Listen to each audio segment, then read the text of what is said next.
Bom dia, caros alunos. Então, vamos dar início a mais uma videoaula de matemática, aula número 14. E nessa videoaula, nós vamos ver reconhecimento de uma função por análise gráfica. Vocês encontram isso na página 87 a 89 do nosso livro. Então, vamos lá. Reconhecimento de uma função por análise gráfica. O gráfico abaixo representa três relações: C1, C2 e C3, do conjunto A, com os elementos 2, 4 e 5, do conjunto B, com os elementos 1, 3, 4 e 6. Então, essa aqui é a primeira relação, né? Então, nós temos aqui 0, 2, 4 e 6, e 5, né? 2, 4 e 5. E aqui nós temos 1, 3, 4 e 6. Então, esse daqui é o conjunto A. E esse aqui é o conjunto B.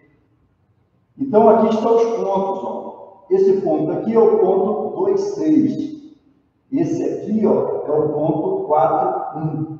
O ponto 5, 3. E aqui é o ponto 4, 6. O segundo gráfico é o C2. Os elementos também estão aqui, ó. O 2, 4, 5 do A, 1, 3, 4, 6 do B. Esse é o nosso C2. E temos os pontos aqui, ó. Esse ponto aqui é o ponto do gráfico 2, 6. E esse daqui é o ponto 5, 3. Agora o terceiro, o C3, também temos os pontos, ó. Temos o 2, 6, o 4, 1 e o 5, 3. Os elementos de A, 2, 4, 5, de B, 1, 3, 4 e 6. Um gráfico representa uma função de A e B, ou seja, dos elementos de A que são levados aos elementos de B, né? A em B, A em B. C, e somente C, qualquer reta paralela ao eixo OY, o eixo OY é esse aqui, ó. Esse aqui é o eixo Y, né? Eixo Y, eixo Y, eixo Y. Então, me diz que um gráfico representa uma função de A em B, C e somente C. Qualquer reta paralela a esse eixo, qualquer reta perpendicular ao X, será paralela ao eixo Y. Qualquer reta paralela perpendicular ao eixo X será paralela ao eixo Y. Passando por um ponto qualquer de abscissa X, então passando por qualquer ponto de abscissa X, com X pertencente a A, então aqui estão os valores de X, e esse aqui é o conjunto A. Intercepta o gráfico em um único ponto. Então, ó, o gráfico abaixo apresenta três relações, C1, C2 e C3. E os conjuntos A é o eixo X e o B está no eixo Y. Então, para representar função desses gráficos, o que tem que acontecer? Qualquer reta que eu pegar paralela ao eixo Y, que será perpendicular ao X, em qualquer ponto desse eixo, corta o gráfico em um único ponto. Então, vamos ver aqui o primeiro. O primeiro, se eu pegar paralela ao eixo Y, passando aqui pelo ponto 2, 6, ele passa apenas no ponto 2, 6, tranquilo, até aí tudo bem. Agora, quando eu vou passar a reta paralela a Y, aqui nesse ponto 4, ele vai me dar dois pontos. Ou seja, esse conjunto A tem um elemento que tem duas imagens lá no conjunto B. Então, isso contraria o que está escrito aqui. O gráfico representa uma função de A e B somente C, qualquer reta paralela ao eixo Y, passando por um ponto qualquer de abscissa X pertencente a A, no caso aqui o 4 pertence a A, intercepta o gráfico em um único ponto. E aqui não acontece isso. O gráfico está sendo interceptado em dois pontos. Então, isso aí já destruiu. Esse aqui, então, não é, o C1 não é uma relação que interprete uma função. Então, só lembrando aqui que função é um caso particular de relação. Relação, então, é mais abrangente. Tá? Vamos dizer assim, pode tudo na relação, mas não pode na função. Né? uma relação pode tudo, mas na função, não. A função tem que obedecer isso. Na função, cada elemento do domínio só pode ter uma imagem do contradomínio. E cada elemento do domínio tem que ter imagem do contradomínio. E isso quer dizer que apenas uma. Vamos para o segundo gráfico, C2. Vamos passar, então, uma reta perpendicular a X paralela a Y. Vou trazendo essa reta para cá, nós encontramos aqui esse ponto, o 2 e o 6, certo? Porém, o que acontece aqui, ó, quando eu passo aqui no meu 4, eu não encontro ninguém, né? Para a relação não tem problema, a relação não importa se o elemento do domínio tem ou não imagem, a relação não importa, mas para a função sim. Então aqui, ó, esse elemento 4 aqui, ele não tem ninguém lá no seu contradomínio. Ou seja, o 4 aqui não encontrou ninguém para ele aqui. Então também o C1, o C2 é uma relação que não interpreta uma função. O C3, vamos analisar o C3. Então diz que tem que ser uma reta paralela a Y, perpendicular a X, passando nos pontos, né, do conjunto A, encontrando alguém, e apenas um. Então vamos lá. Passando aqui em 2, uma reta paralela a Y, nós encontramos aqui apenas o 6, né? Então é 2, 6, apenas esse ponto, 2, 6. Passando agora no 4, nós encontramos aqui também, ó, o 4 com 1, esse ponto. E passando no 5, nós encontramos também apenas um ponto, que é o 5, 3. Então, o C3 interpreta uma função, porque ele está de acordo com o que está dito. O gráfico representa uma função de A em B, C e somente C. Qualquer reta paralela ao eixo Y, passando por um ponto qualquer da abscissa X, com X pertencente a A, intercepta o gráfico no único ponto. Ok? Então, vamos lá, para os exercícios resolvidos. Qual dos gráficos representa uma função de A, 2, 6 e B, 1, 5? Então, nós temos esses dois gráficos, o gráfico 1 e o gráfico 2. É só acompanhar aí pelo livro, tá? Vai lá nas páginas do livro que foi indicado no início e acompanhe essas figuras aqui, ó. Então, quais desses dois aqui representam função? Vamos lá para verificar. Resolução, né? A figura 1. Qualquer reta paralela ao eixo Y, passando por um ponto de abscissa X, X pertencente a A. Então, agora vocês vejam o seguinte. A gente agora está falando, tá, na função mais para o conjunto reais.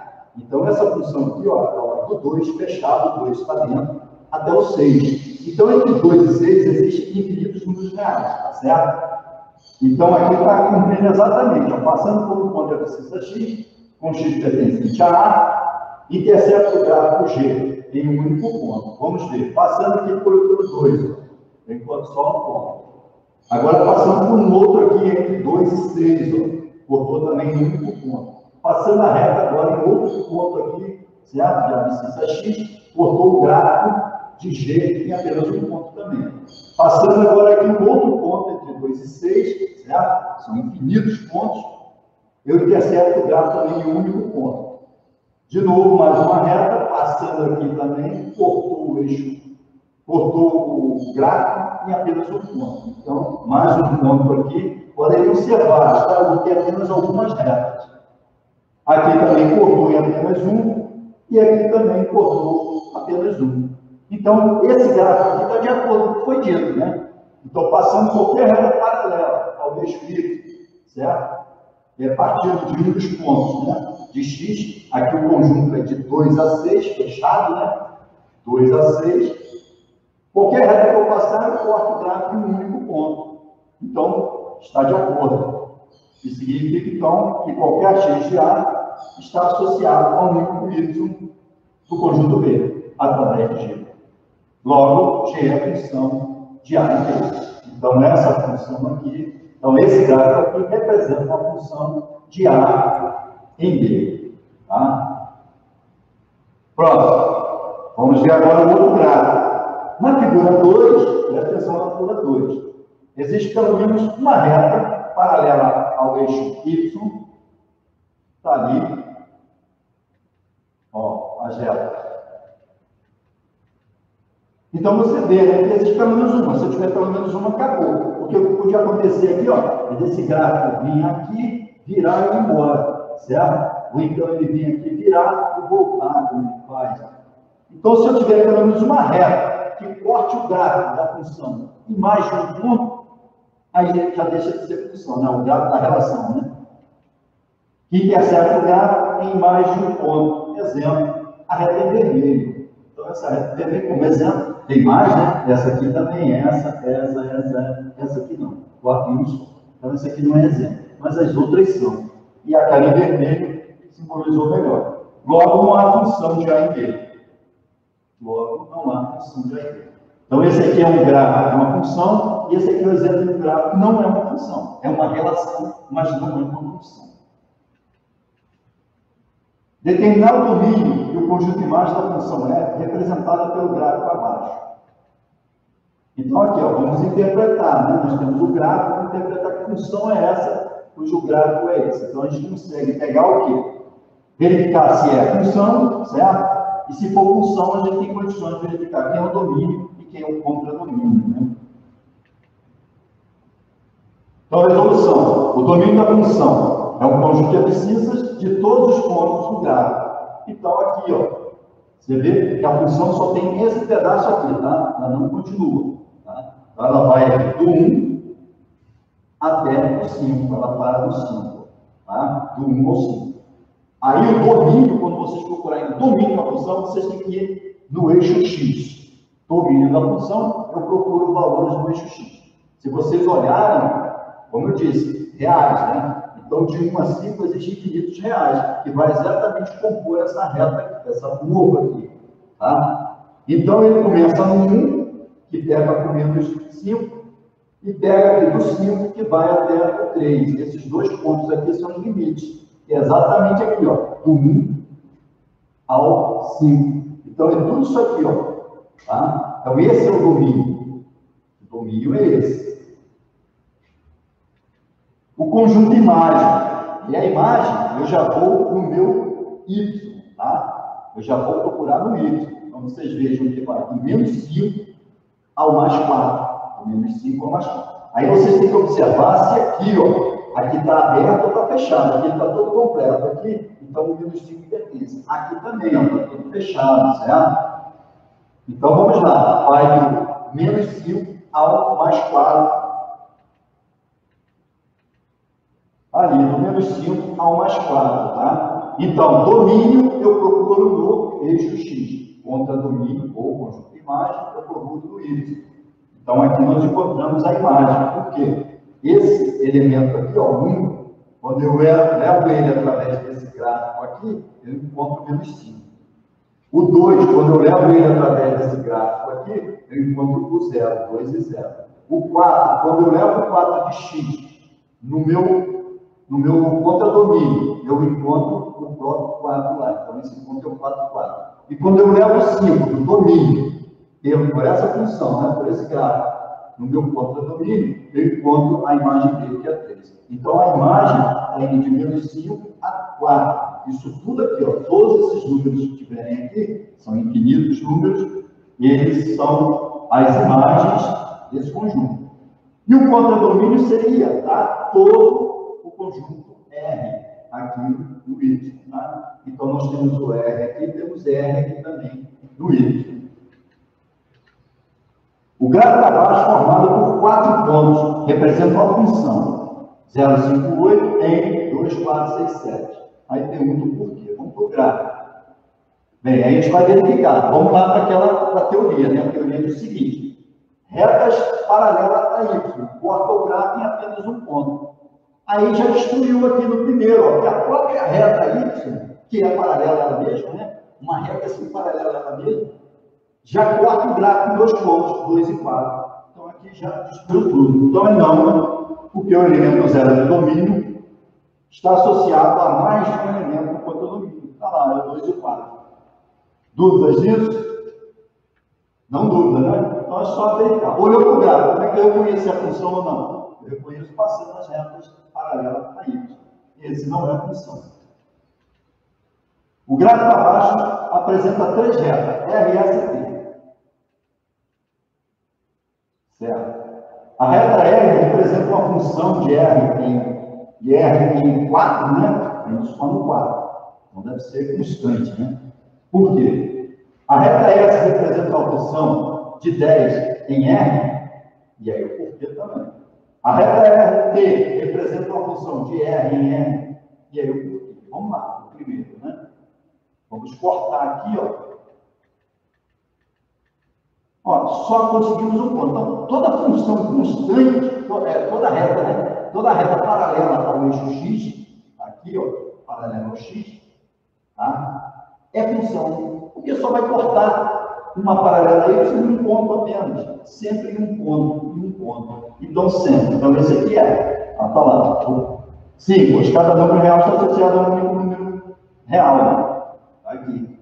Tá? O próximo, então, essa aqui, ó, não. Por que não? Porque a paralela a y que eu botar em cima do 10 vai pegar vários pontos, infinitos pontos. Então, esse é o exemplo clássico de não ser. Esse aqui é um exemplo clássico de ser função, e esse aqui é um exemplo clássico de não ser uma função. Tá certo? E por último, a reta T representa uma função de R em R. E aí? Aí não preciso nem cortar, né? Porque vocês viram por essa e pela lá também. Então, as retas paralelas a Y vão cortar esse gráfico em apenas um ponto.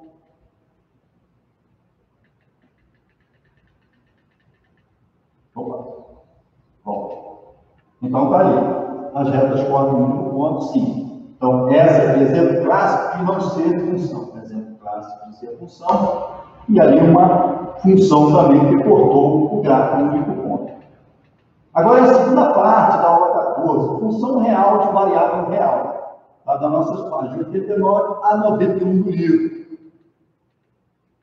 Função real de variável real. Toda função cujo domínio e contradomínio são subconjuntos de R. E agora vocês já aprenderam subconjuntos de R, tá? Então não pode aparecer ali, por exemplo, a raiz menos 3. Não pode aparecer, por exemplo, um A dividido por B, sendo B igual a 0. Não pode. Então, isso não é real, tá? Raiz quadrada negativa e divisão por 0 não está dentro do conjunto dos números reais. Por isso está ali. Toda função cujo domínio e contradomínio são subconjuntos de R é chamada de função real de variável real. Por exemplo, a função n em z. Então, n é um subconjunto real, certo? E o contradomínio que é o z também é um subconjunto dos reais. Dá o quê? Vamos lá, o g aqui, ó, é 2x menos 5. Então, aí é uma função real de variável real, pois seu domínio natural e seu contradomínio inteiros são subconjuntos de R. Estudo do domínio de uma função real de variável real. Vamos lá. Agora a gente vai ver o domínio. Porque tem função que a gente tem que restringir o domínio para poder virar uma função. Tá? Por exemplo, a função circular, o círculo desenhado no plano cartesiano, ele não é função. Por quê? Porque a gente pode cortar ele em dois pontos sempre com uma linha paralela, uma linha paralela ao eixo Y. Então nunca é. Mas se a gente restringir ele, por exemplo, ao primeiro quadrante só, a um pedaço só, a gente tem função. Ou ao primeiro e ao segundo quadrante, a gente também tem função. Tá? Então aqui vamos lá. Uma função f pode ser apresentada simplesmente pela lei de associação. F de y igual a f de x, como aqui, né? 2x menos 5. Essa é a lei de associação.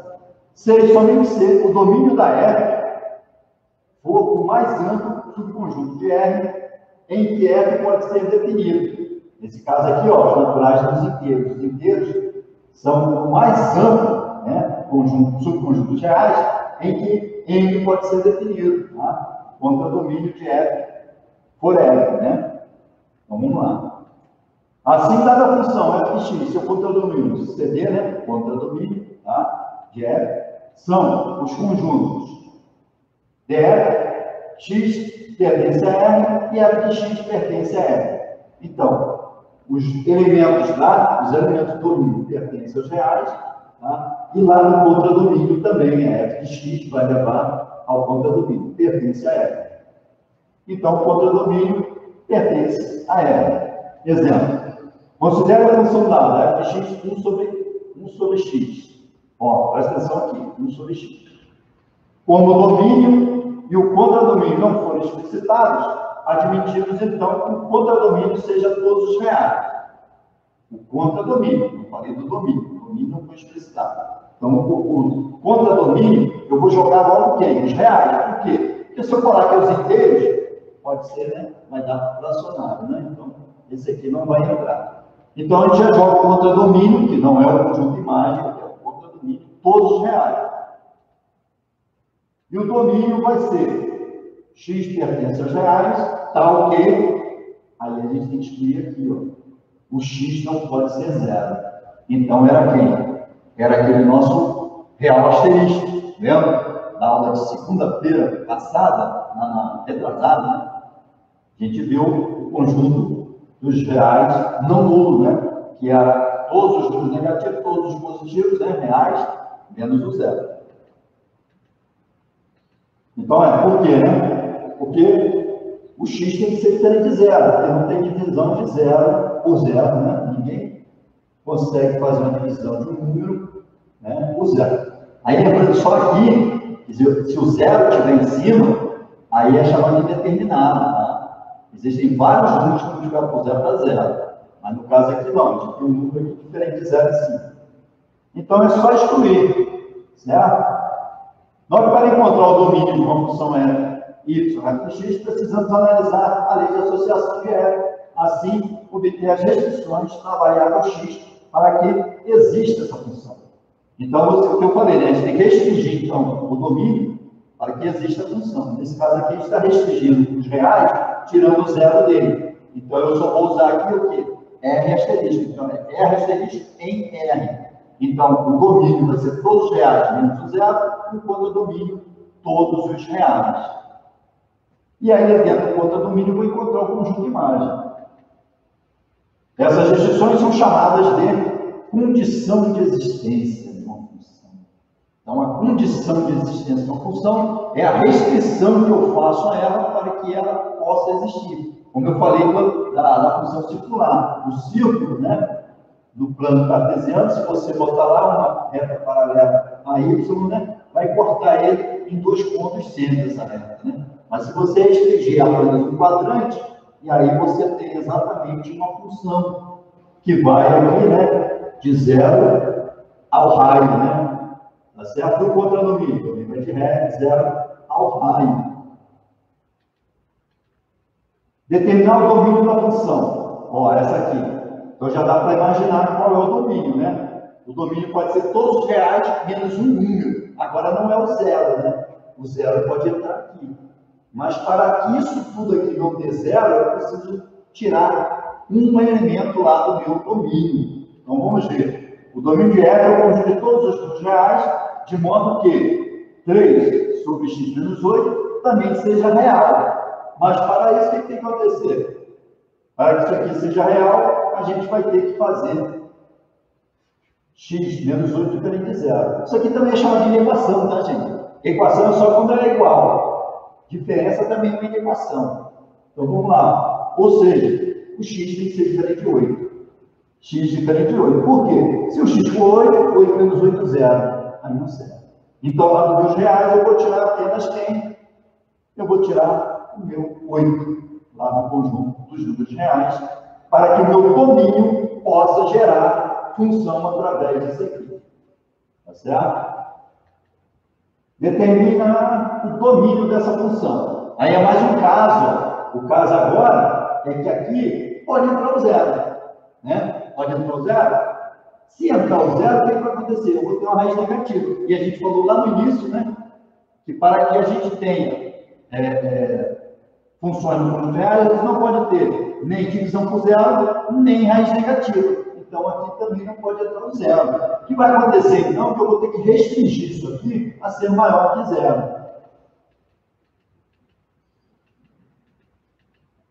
Então, vamos lá. Para que isso aqui pertença, vamos ter que x menos 5 seja maior ou igual a zero. Certo? X menos 5, é isso tudo aqui. Ou seja, x tem que ser maior ou igual a 5. Então, eu posso usar o 5 aqui, mas não posso usar ninguém abaixo do 5. Se eu usar abaixo do 5, eu vou ter números menores que 5, e aí vai dar sempre negativo. Então, está aqui, ó. Opa. Então, está aqui, o x tem que ser maior ou igual a 5 para que o x pertença aos reais e isso seja uma função, certo? Então, vocês veem que agora a gente está restringindo o domínio para que exista a função. Determinar o domínio da função, né? Que x, 3, 8, agora aparece duas vezes, ó. A função agora, ela é composta por essas duas funções, essa e essa. Então, agora eu tenho que determinar, certo? O x que equivale tanto para esse quanto para esse. Lembra que aqui era todos os menores, maiores ou igual a 5, né? E aqui tinha que ser diferente de 8. Mas como é que a gente vai determinar isso? Aí é que a gente vai usar um processozinho. O E, né? Tem que ser isso e isso. Então, eu vou precisar o quê? Da interseção da solução das inequações. Lembra aqui, ó? Eu falei isso aqui, equação. 1 e 2. Então, temos a 1, que é essa aqui. Nós vimos que pode ser todos os reais menos o 8. Todos os reais menos o 8, certo?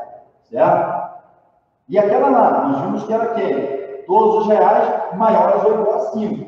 Então, esses vão para lá. Para cá, nenhum. O 5 vale. Veja que o 8 não pode entrar nisso aqui. Então, já imaginamos a nossa interseção. Vai ser todos os números maiores ou igual a 5, menos o 8.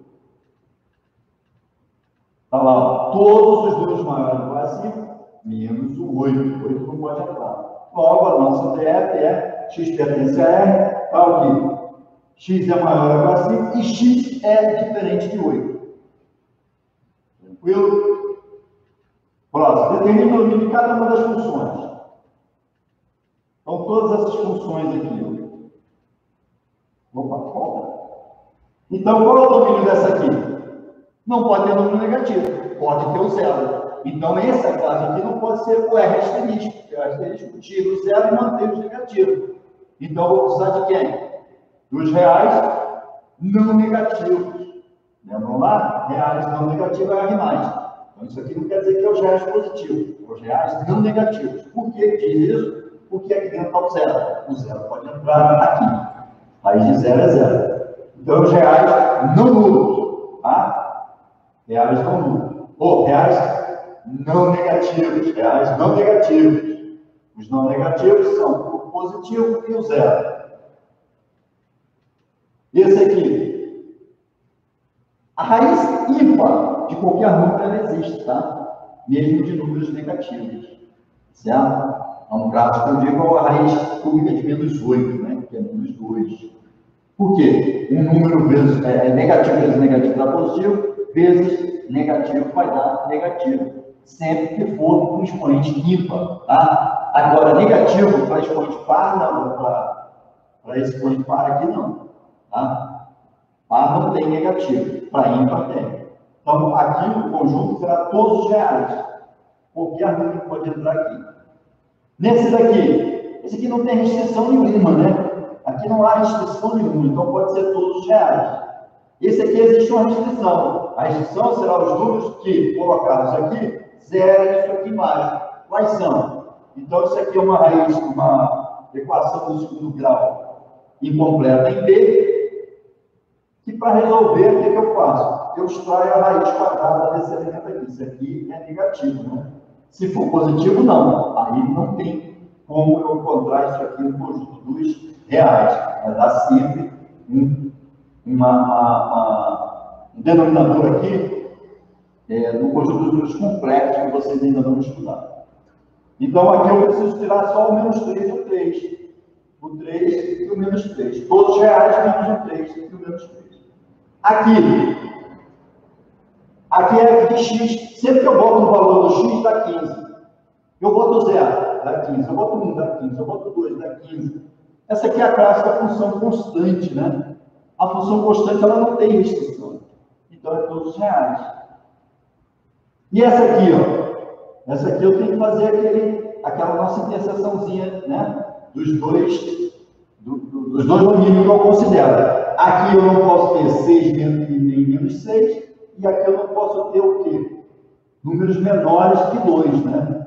Menores que 2 não. E aqui eu preciso ter o 6 menos 6 excluído. Então, isso aqui deve ser o quê? Todos os números maiores ou igual a menos o nosso 6, né? Porque o menos 6 já ficou para trás, que esse aqui excluiu ele. Então está lá, ó, x maior que 2, x diferente de 6. Então, todos os números maiores ou igual a 2, menos aquele ponto, igual era daquele anterior que tirava o 8. Né? E esse aqui? Esse aqui agora, olha só, eu tenho que restringir. Aqui não precisava de restrição, né? Aqui não tinha. Mas aqui eu tenho que restringir porque eu não posso ter o zero. Certo? Então aqui como é que fica? Todos os reais menos zero. É os reais não nulos, né? Agora sim, é os reais não negativos, aqui é os reais não nulos. Dúvidas aí? Não dúvidas? Para que valor de reais está a função real de variável, real, aquela lá, tem como domínio o conjunto dos reais.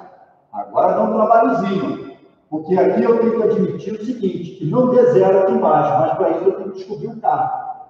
Tá certo? Então a gente vai resolver aquilo ali, ó, e aí é uma dessas respostas, né? Então eu vou primeiro resolver essa equação para igual a zero. Quando que isso aqui é zero? Tá certo? Quando que isso aqui é zero? Eu vou ter que achar um K que me diga quando isso é zero. Por quê? Eu não vou pegar ele, eu vou pegar exatamente o oposto a ele. Porque não dá para fazer o contrário. Eu tenho que fazer exatamente do zero para ele poder pegar o oposto a ele. Então, vamos resolver essa equação. Nós vamos ter, então, que x é igual a 1 mais ou menos 1 menos k. Resolvendo aqui agora dentro, eu vou resolver isso aqui. Ó. Isso aqui não pode dar o quê? Não pode dar negativo, né? Então, o k ele tem que ser o quê? Menor ou igual a 1, né? Se for 1 é 0, tem os reais. Mas se for maior que 1, né? 2 vai dar menos 1, aí já não está nos reais. Aqui, ó, eu escolhi então um K menor ou igual a 1. Isso vai me determinar todos os K menor, né, ou igual a 1, vai resolver a minha equação gerando zero. Mas é exatamente o que eu não quero, zerar isso. Então eu vou pegar o contrário. Então eu vou pegar exatamente o quê? Um K maior que 1. Se K menor ou igual a 1 zera essa equação, isso eu não quero que zere a equação, eu quero exatamente que não zere. Então eu vou pegar todos os K maior que 1 e vai me garantir que eu não tenho a raiz daquela equação, tá certo? Uma caixa sem tampa foi confeccionada a partir de uma folha retangular de cartolina, com 40 centímetros de comprimento e 20 de largura, da maneira seguinte. Então, vamos lá.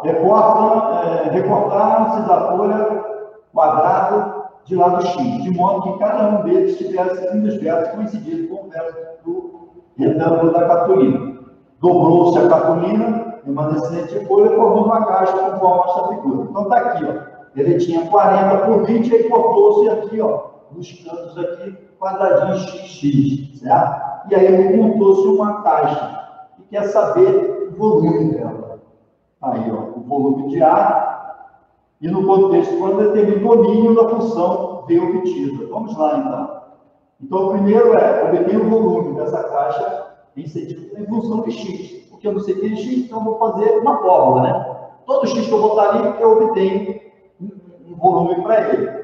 Então, vamos lá. O volume do paralelepípedo é dado por. Então, o volume do paralelepípedo é dado por área da base. A área da base é lá dentro da área, né?